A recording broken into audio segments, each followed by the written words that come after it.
when I say go back into the circle, keep in mind something I said before. There are no straight lines.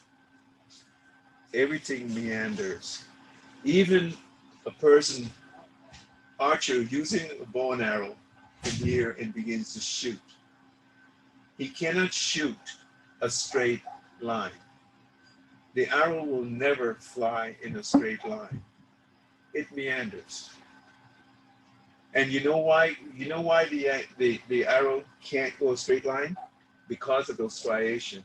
The arrow, when it's let go from the bow, what it does, it seeks the paths between those lines and go around them to seek the smoothest path as it rides its path towards the target.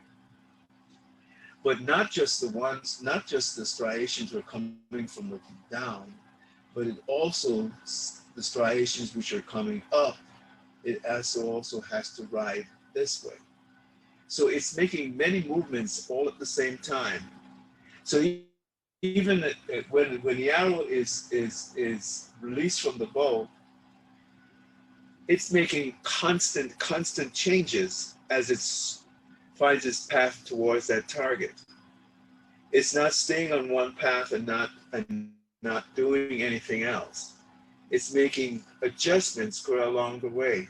It's like if you just went out for a drive, you jumped in your car, you got on the highway, okay? Say it's you're not in Arizona, you're in the country someplace where you have the highway for yourself. A few cars are passing between, well, you could dream. And you get in the car and you start driving. Okay, you may be listening to music or whatever else, but you don't realize that you're constantly listening to the rules of the road and the rules of the nature around you, such as the wind, the weather, and everything else. And you are adhering to everything all at the same time on a subconscious level. Because while you're driving, you're constantly making adjustments for everything, you know, not just the way that the vehicle moves, but also the way the road is turning and what seemed to be on the road and how you're making adjustments. Sitting on the seat, the same thing. When you're making that adjustment here, you're also making adjustments in your comfortable position to find that seat of comfortness where you could ride it a little bit. But then realizing that comfort only lasts for so long. So you have to keep constantly making that adjustments. And that's why, you know, with some people, you could actually see that it's very obvious. They wiggle all the time. Everybody does that. But the trouble is, we don't notice that we do it so much. We could notice somebody else, you know, and especially if we're dealing with a child, it's like, quit wiggling, you know. It's like you're wiggling too, but you're just doing it in a very fine way. I'm just doing it out loud. You're trying to do it in secret, but we're both wiggling. So like I said, that arrow is making constant adjustment as it goes along the way, not just meandering through the striation to find its path, but also going up and down and riding the back of the rhythm of the dragon as well. Okay, so it's sitting on the spine of the dragon, riding like this, and the dragon is moving this way, back and forth. So when I make the movement here, going back to the simulation of the marble in the bowl, when I start here, this is the upward portion of where the marble has just raised and make its determination up. Now it's going to determine at what point, the point of indefinable, where it's going to fall. Okay? Once it's fall, it's going to reach that undefinable area again, area for determination of when it needs to rise back up into the bowl. And how far determine the amount of energy which is given to it, but also a factor is the angle which is given to it. And what are the assisting things that are going to go along with that angle to make sure that that happens. Everything is in assistance to it. The structure of the body, the way the body moves, riding through the air, or the striation of the air, following everything through, my thoughts, my being, my physical movements of my arms, legs, and everything else. There's nothing which is negated. Everything is a part of that factor. So nothing is left out. And also, nothing is left to chance at that time at all. So when the movement starts, and I go back, here, and I go back, rising here, falling, rising again,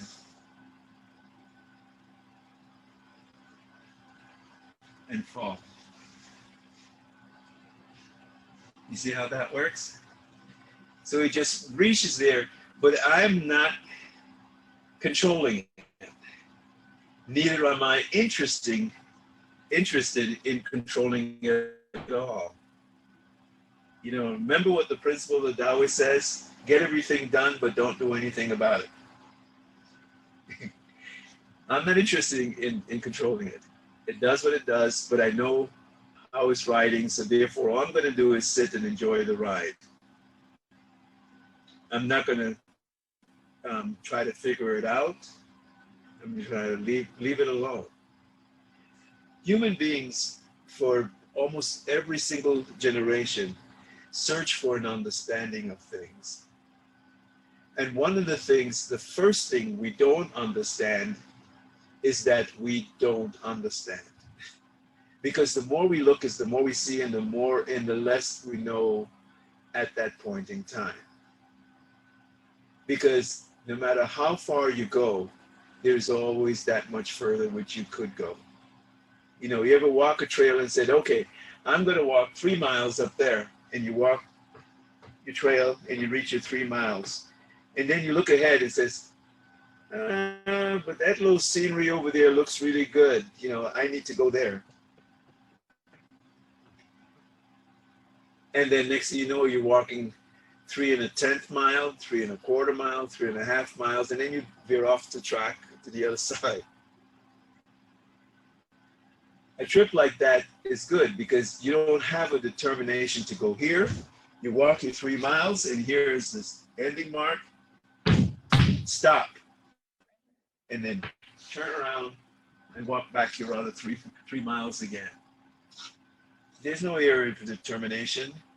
There's an area of indefinable where you're going to go beyond or less and minder and linger from left to right, which is going to make a huge difference.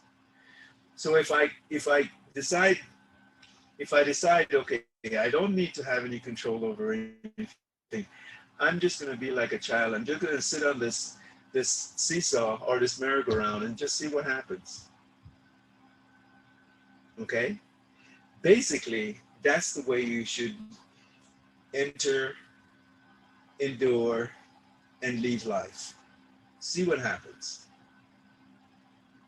When you make a movement with a form, same thing. See what happens. But don't put any kind of judgment on it or any expectation. Because in both cases, you would lose. Your judgment is wrong. Your expectation will never come in. It's always come a little bit short. You ever use the word, this is almost what I expected? Almost, but never exactly what you expect. I mean, we could loosely use the phrase, okay, it's exactly what I expected. But in your mind, you're thinking, pretty close. Not really, but I'm not going to tell them that. You know, you move exactly the way I thought you were going to move. Well, you're a little bit off, but that part is for my thought, not for my words and lips to come out to tell you that. Because I'm not going to admit that. Because to admit in it is to say, well, I'm not in control. Yes, I am. And I want you to believe it, although I know that's not true. So when I start in the motion here and make that determination,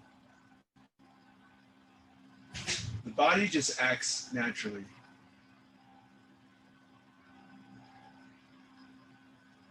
In the sinking and the movements of here.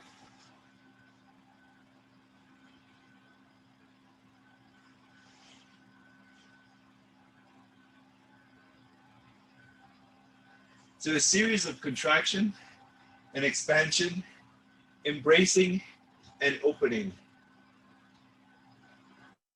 We call it an opportunity to breathe, gather, harvest, cultivate, and grow, and expand again. So you're taking these seeds now that you have, and you're not throwing them on rock or on concrete. You're putting them on fertile grounds, but then you're going to spend the time to cultivate, to harvest, and to nurture. And that's the way you should treat your physical body. That's the way you should treat your mental self, and that's the way you should treat your spiritual self also. Because if you try to conquer anything, there's no such thing as conquering. You know, although in the book you got these conquistadors and stuff like that, and it says I came and conquer. No, you don't. You came and interfered, and now somebody else has to go and try to fix it. Quote unquote, nature has to go and say, man's been here before. Okay, now he's leaving. I need to grow back again. Sheesh. You know, why don't you just stay over there, then I could just do my thing.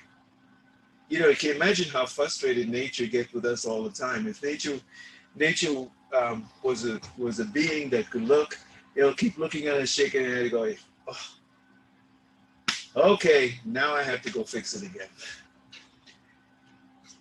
You know, because as long as the man leave it alone for long enough time, nature will repair itself.